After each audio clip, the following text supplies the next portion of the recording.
It started with that strange email I received. It was some kind of job listing. It promised a straightforward payday, just logging and moving freight. It sounded good and was something I had experience in, so it seemed like an ideal match for the kind of work I needed. I had been recently laid off from my previous warehouse job, and the hours at the part-time gig I picked up afterward were abysmal. So, when the peculiar offer came from a company called PT Shipping and Logistics, a name I'd never come across before, I didn't hesitate. The opportunity to get back to good-paying work was too appealing to pass up. I applied, and I didn't expect much to happen right away. But later that same afternoon, my phone buzzed with a new email notification. The subject line read, PT Warehouse Position, and my heart skipped a beat. The message was brief yet promising. They wanted to discuss the role further. The salary mentioned nearly made my jaw drop. It was almost 3 times what I was making at my previous job. It felt almost unreal, but I tempered my excitement. There had to be a catch. Still, I decided to go in for the interview and learn more about the details behind such an enticing offer. The address led me to an industrial park on the edge of town. I pulled up to a nondescript gray building with only a small placard reading PT by the entrance. No windows, just concrete walls and a loading dock around the back. The parking lot was nearly empty, just 3 other cars despite it being the middle of a workday. I arrived about 15 minutes early for my interview. As I approached the entrance, an odd feeling of dizziness struck me. Something in the air, maybe. I hoped there were no fumes or anything leaking out somewhere. I looked back to the door, and it buzzed open before I could even reach for the handle. "You must be the applicant," a voice called from inside. A tall, thin man in a gray jumpsuit stood just beyond the threshold. "Right on time. We appreciate punctuality." I introduced myself properly and extended my hand, but he simply turned and gestured for me to follow. The interior was nothing like I expected. Instead of the bustling warehouse I'd imagined, the space was eerily quiet. A few fluorescent lights flickered overhead, illuminating rows of shipping containers and large wooden crates. No moving forklifts, no workers, just silence. "Where is everyone?" I asked, my voice echoing slightly. "Shift change," the man replied without turning around. "You'll be working nights. Fewer distractions that way." We reached a small office at the end of a long corridor. Inside sat an older man behind a metal desk, his graying hair cropped short, his posture rigid even while seated. The nameplate on his desk read, PT Supervisor, Matt Branson. "This the new guy?" he asked, not bothering to look up from his paperwork. "Yes, sir. For the night shift position," the thin man replied, before disappearing back down the hallway, leaving me alone with the man I presumed would be my boss. "Sit," Matt said, finally glancing up. His eyes were hard, calculating, like he was assessing a piece of equipment rather than a person. I sat in the chair opposite him. I started to introduce myself. "Thank you for the opportunity, my name." But he cut me off. "I know your name, and I know you're thankful for a job. Here's how this works. I'm going to get right to the point, lay out what's expected, and that will be your chance to either take it or leave it." I was surprised by the bluntness of my apparent interview, but I nodded, and he continued. "You show up at 10 p.m. sharp. You load what needs loading. You unload what needs unloading. You don't ask questions about the cargo. You don't open anything. Ever. I hesitated, flustered by his tone. "Okay, but what exactly will I be?" "Handling specialized merchandise for high-end clients," he interrupted again. "That's all you need to know. The pay is good because discretion is mandatory. Got it?" "Sure thing, boss man," I replied with a slight smirk. trying to mask my unease. His expression didn't change. This isn't a joke, new guy. Break protocol and there will be consequences. Understood? I nodded, swallowing hard. The smirk faded from my face. Crystal clear. Good. I'll take that as a yes. Welcome aboard.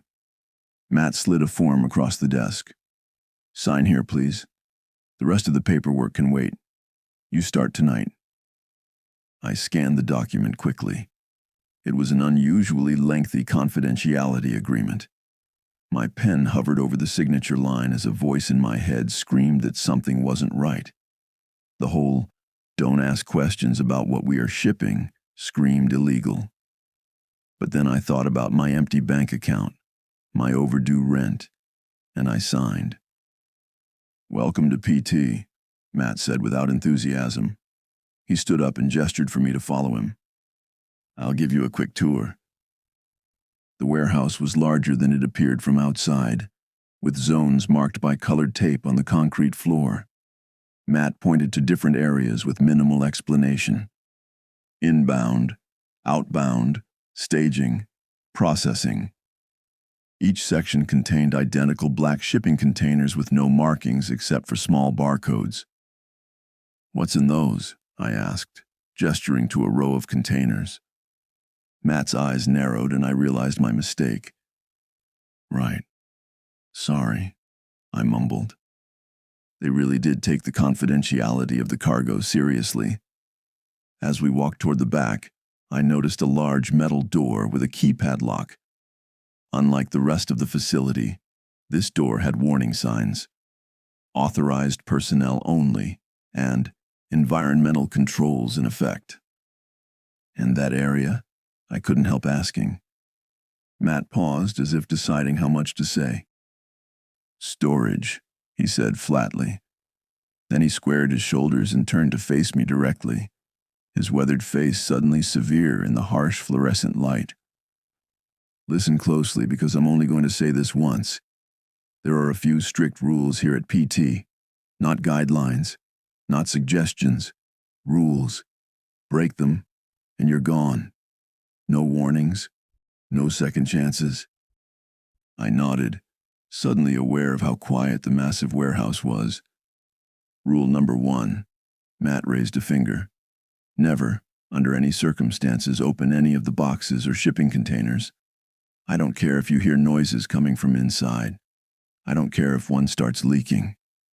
I don't care if the manifest says it contains gold bullion and the lock falls off in your hand. You do not open anything. If something is already open, you call me immediately. His eyes held mine, searching for any hint of defiance. I nodded again, feeling a cold knot forming in my stomach. Rule number 2. He raised another finger. All freight processing must be completed on schedule every night.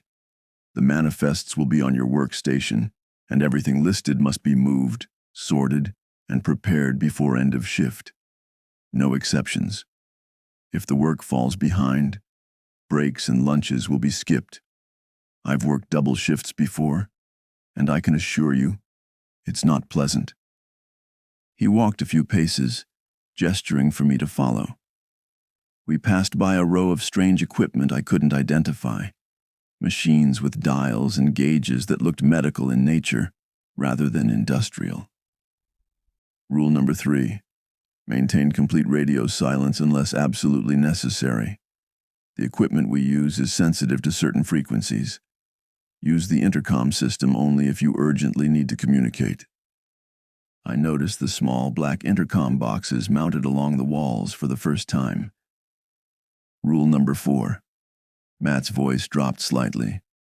Some areas of the warehouse are temperature controlled. The thermostats are preset. Do not adjust them, even if it feels unbearably cold or hot. The merchandise requires specific conditions. When I say cold, I mean cold. You might want a jacket. We stopped at a door with a biometric scanner. Matt placed his palm on it, and a green light flashed. Rule number 5, he said, tone dead serious. At exactly 5 a.m., an alarm will sound. When you hear it, no matter what you're doing, you will immediately exit the building through the emergency doors. Everyone must leave. It's the only mandatory break of your shift, and it lasts precisely 15 minutes. Not 14. Not 16. "What's that about?" I asked before I could stop myself. Matt's face darkened. "System checks. Nothing for you to worry about." He leaned in closer. "But if you're still inside after the alarm, I can't guarantee your safety." The warning chilled me. I nodded quickly. "Outside at 5 a.m. Got it." Matt nodded and continued. "Rule 6 concerns strangers. If you detect anyone on the premises without authorization, detain them if possible. Otherwise, call me. PT Shipping is a legitimate business. We own this building. We are licensed. But we value discretion, and Mr. Jaspin's work requires it. This is private property. Trespassers are not welcome. Understood?" I nodded briskly. He seemed satisfied. "Good. Now for your workstation." He led me to a small desk tucked between tall shelving units. A computer terminal, clipboard, and handheld scanner sat waiting.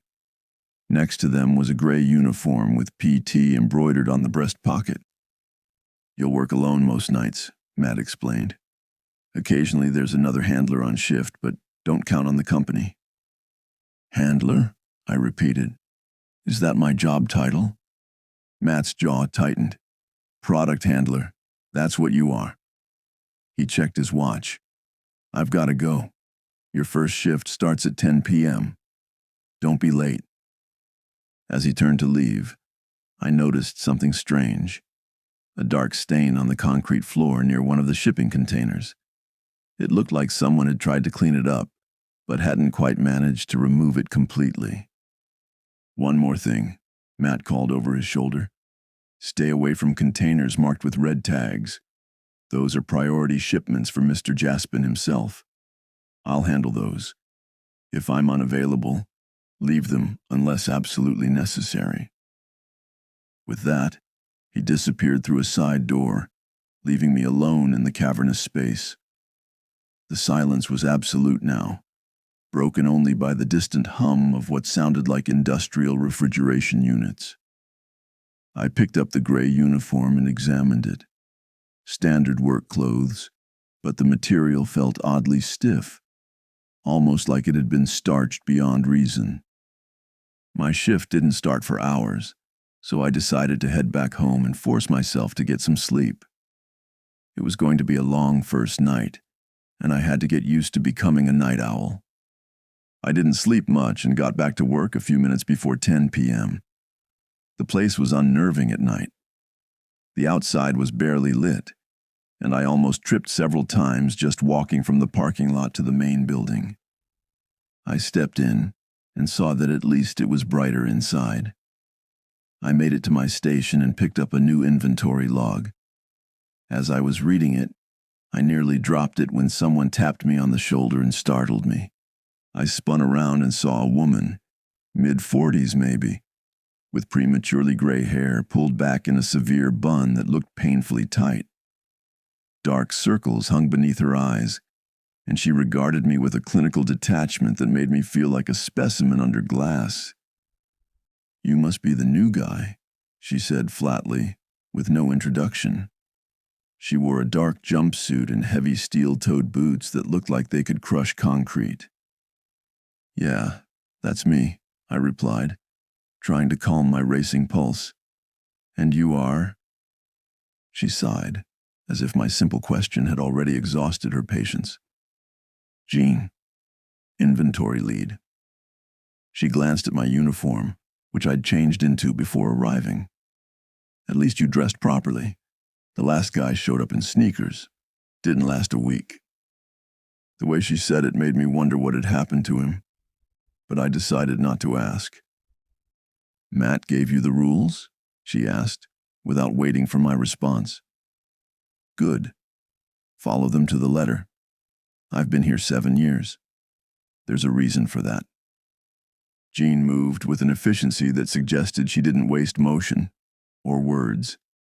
She pulled a tablet from a nearby shelf and tapped the screen a few times. "First truck is due soon," she said, checking her watch. "Your job is to help me unload, check the manifests, and get everything sorted according to protocol." She handed me the tablet. "Tonight's a quiet one. Only 3 shipments. Not much to load up either. Pay attention because you'll be doing a lot of this by yourself in the near future, and I don't like repeating myself." I nodded and examined the manifest. Most entries were coded with alphanumeric sequences that meant nothing to me, but the quantities and timestamps were clear enough. "What are we shipping exactly?" The question slipped out before I could stop it. Jean's eyes flicked to mine, then away. She sighed again, deeper this time. "What did Matt tell you about questions?" "Right, sorry." "Look," she said, her voice lowering slightly. "You're new. You're curious. That's natural. But trust me, curiosity is actively discouraged here, not just by management." Something in her tone sent a chill down my spine. Before I could respond, a buzzer sounded, indicating a truck had arrived at the loading dock. "That's our cue," Jean said, straightening. "Follow me. Do exactly as I do. Nothing more, nothing less." We walked to the loading dock where a large black semi had backed up to the platform. Unlike any delivery truck I'd seen before, this one had no company logo, no DOT numbers, nothing to identify it. Just pure matte black, even the license plates. The driver remained in the cab, engine idling. Jean approached the back of the truck and entered a code on a keypad. The rear doors swung open silently, revealing a cargo area that seemed impossibly dark despite the harsh lights of the dock. "Stand back," Jean instructed, positioning herself to the side of the opening. I did as told, watching as she pressed another button on the wall. A mechanical whirring filled the air, and a platform extended from the dock into the truck's interior. What happened next defied explanation. The darkness inside the truck seemed to ripple, like heat waves rising from asphalt on a scorching day. Then, as if pushed by invisible hands, 3 large containers slid out onto the platform. They weren't standard shipping crates. These were sleek black boxes, about 7 feet long and 3 feet wide, with no visible handles or seams. Each bore only a barcode and a small digital display showing a temperature reading. 2 displayed a normal room temperature, but the third read -15 degrees Celsius. "That one goes to cold storage immediately," Jean said, pointing to the frigid container. "I'll handle it. You log the other 2. As she maneuvered the cold container onto a special cart, I approached the remaining boxes with the scanner in hand. The moment I got close, I felt a terrible ringing in my ears, then an odd sort of buzzing, like a bee had flown into my inner ear. I could have sworn I heard a faint scratching sound as well. I froze, scanner hovering midair. "Problem?" Jean called from several feet away, her voice sharp. "I thought I heard—" She was already frowning at me. "Nothing," I quickly said, shaking my head. "Just getting used to the scanner." Jean's eyes narrowed slightly, lingering on me a moment too long. "Scan them and move on. We're on a schedule." I ran the scanner over the barcodes, trying to ignore the odd buzzing near the box. The scanner beeped confirmation, and the tablet in my other hand automatically updated with the shipment details. "Now what?" I asked, trying to sound casual. "Now we move them to staging," Jean said, returning from cold storage. "Zone B for these. Follow me." I helped her push the cart with the 2 remaining containers through the warehouse. The wheels squeaked slightly on the concrete floor, the sound echoing in the cavernous space. As we rolled them into place, I couldn't shake the feeling that we weren't alone. Listen, Jean said abruptly, once the containers were in place. She sighed, rubbing her temple with 2 fingers. I don't usually bother with the new people. Most don't last. But you seem... She paused, searching for the right word. Less stupid than some. So I'm going to give you some advice. She looked around, ensuring we were truly alone. When the 5 a.m. alarm sounds, be the first one out the door. Don't dawdle. Don't finish just one more thing. And whatever you do, don't look back at the building. I swallowed. Why not? Because some things can't be unseen, she said flatly. And because I've outlasted 3 full crews by minding my own business and following protocol to the letter. You're here now. The pay is good. If you don't ask questions or get any ideas, you'll be fine. Everyone else who's been let go did something stupid. Keep your head down and your mouth shut, for your sake and everyone else's. The buzzing grew slightly louder. Jean didn't seem to notice, or pretended not to. What's actually in these? I whispered, nodding toward the container. Jean's face hardened. You really don't listen, do you? But something in her expression shifted, almost imperceptibly. She leaned in close. The proud tailor deals in specialized merchandise. That's all you need to know. The proud tailor? I thought this was PT shipping and... PT, she cut me off. The initials. Figure it out. She tapped her temple with 1 finger. Mr. Jaspin expects his shipments to arrive in perfect condition. Our job is to ensure that happens. Nothing more. Before I could ask who Mr. Jaspin was, the intercom crackled to life. Jean, report to receiving. The 2nd shipment is arriving early. Matt's voice, still groggy, but no less irritable. Jean straightened. Got it. She turned to me. Finish logging these 2, then meet me at the receiving dock. Don't touch anything else. With that, she strode off, boots nearly silent on the floor. I glanced at the manifest on the tablet. The description field for the containers simply read, Display units, fragile, temp sensitive. My hand hovered over one of the containers. No locks, just a seam where it presumably opened. The rules were clear. Never open anything. Yet the curiosity in that moment was overwhelming. Then the intercom crackled again. New guy, where are you? 2nd shipment's waiting. Matt's voice was tense. I tapped a response into the manifest, marking the items as processed, and hurried toward receiving. Whatever was happening here, whatever was in those boxes, I needed more information before I did anything stupid. Jean's warning echoed again in my mind. Curiosity was actively discouraged. Now I understood why. It was a few more hours of moving boxes, and almost everything had been stowed away and logged properly. I was just finishing another trip when I heard a loud alarm sound. I glanced at the clock. It was nearly 5 a.m., and I almost tripped over myself trying to run out of there. The loading bay lights pulsed in sync with the blaring siren, each flash amplifying the urgency in the air. I reached the door, breathless, just as Jean appeared at my side. Her pace was brisk, purposeful, her eyes locked on the exit, not sparing a single glance behind her. We both pushed through the emergency exit door into the pre-dawn darkness. The cool morning air was a relief, clearing the warehouse fog from my mind. Jean kept walking until she reached the edge of the parking lot, where she stopped and lit a cigarette with practiced ease.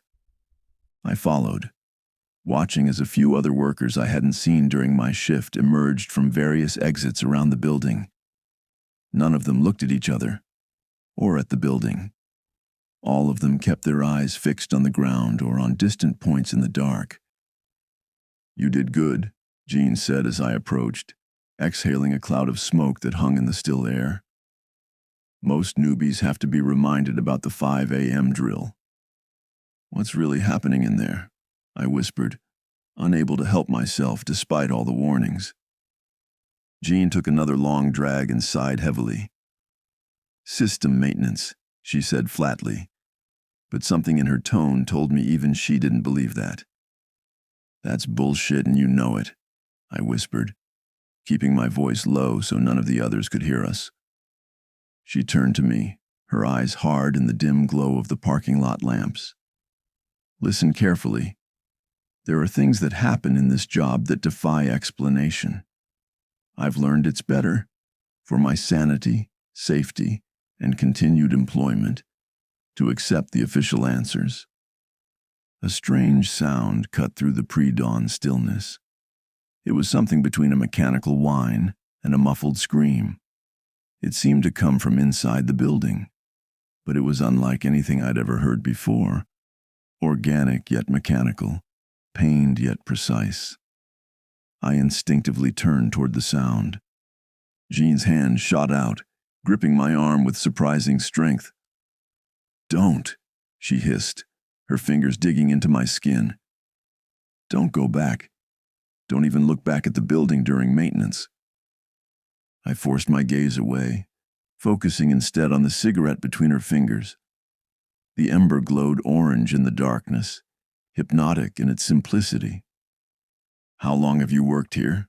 I asked, trying to distract myself from the sounds that continued to rise inside, sounds that now seemed to be growing in intensity. 7 years, 2 months, 16 days, she replied without hesitation. Longest anyone's lasted besides Matt. Who is Mr. Jaspin? You mentioned him earlier. Jean's expression flickered with something close to fear. The owner of the Proud Tailor.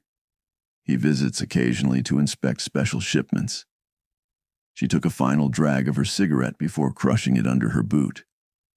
If you ever see a tall, thin man in an expensive suit, stay out of his way. Don't speak unless spoken to. Don't make eye contact unless he initiates it.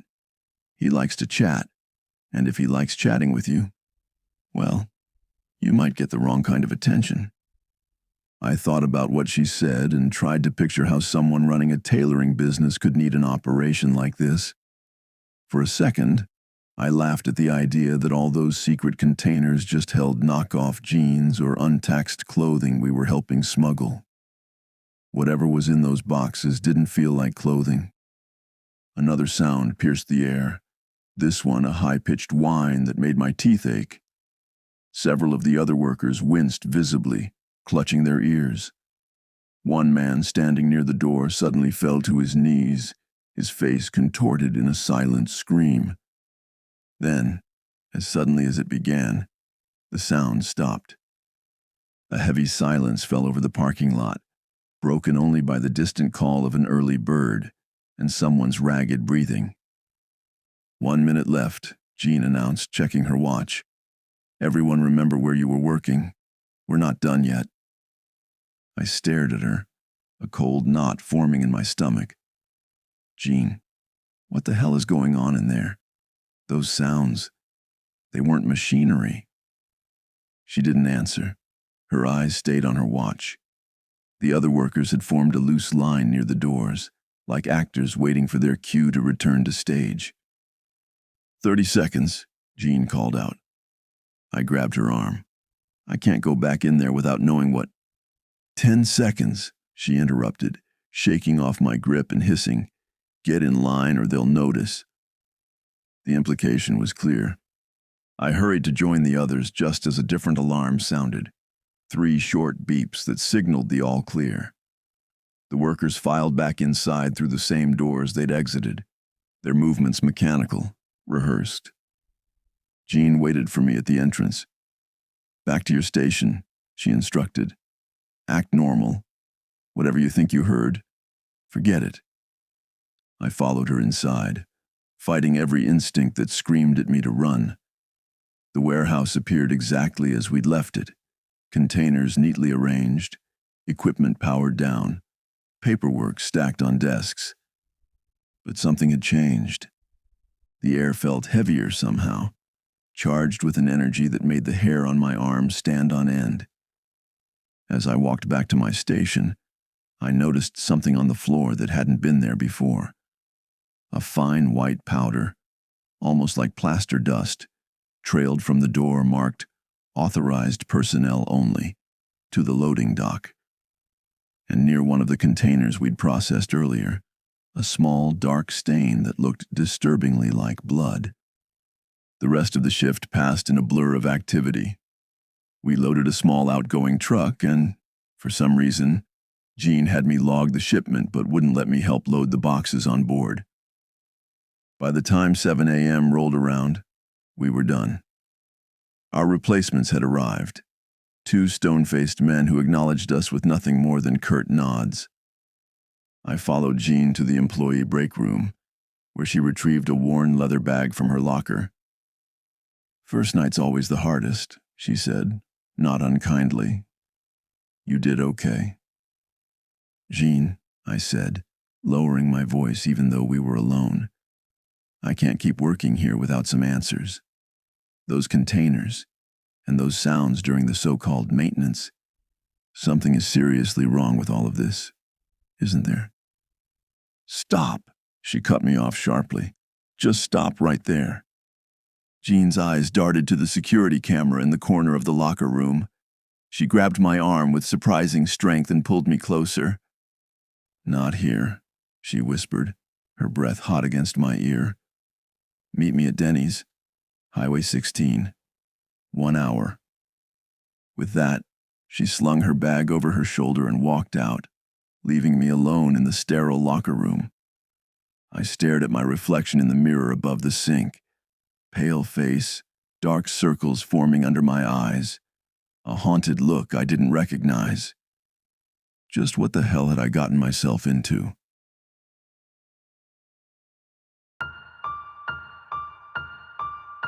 Thanks for watching Shadow Voices. New creepy stories uploaded every day. Hit subscribe and turn on notifications so you don't miss tomorrow's nightmare. Got your own story? Submit it using the link in the description. See you in the shadows.